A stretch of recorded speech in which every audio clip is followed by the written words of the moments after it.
যারা বলে না, তোমার ওই রূপটা দেখে নয়, তোমার অন্তরটা দেখেই আমি ভালোবেসেছি।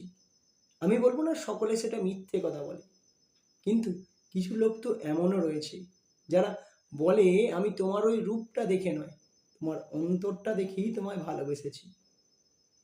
তুমি একদিন বলো তো যে আমি কুৎসিত হয়ে গিয়েছি, তার সামনে নিজেকে কুৎসিত প্রমাণ করে দেখো তো, সে তোমায় কতটা ভালোবেসেছে, তখনই সে প্রমাণ করে দেবে। হয়তো যে সত্যি তোমায় ভালোবেসেছে তোমার অন্তরের মানসিকতা দেখে, সে তোমায় ভালোবাসবে, তোমার পাশে থাকবে। আর যে তোমায় বলেছে শুধুমাত্র তোমার রূপটা দেখে নয়, তোমার অন্তরের ওই অন্তঃস্থলের মানুষটাকে দেখে আমি তোমায় ভালোবেসেছি, তার রূপটা দেখতে পাবে। তার রূপটা দেখতে পাওয়া যায় অসময়ে, তার আগে না।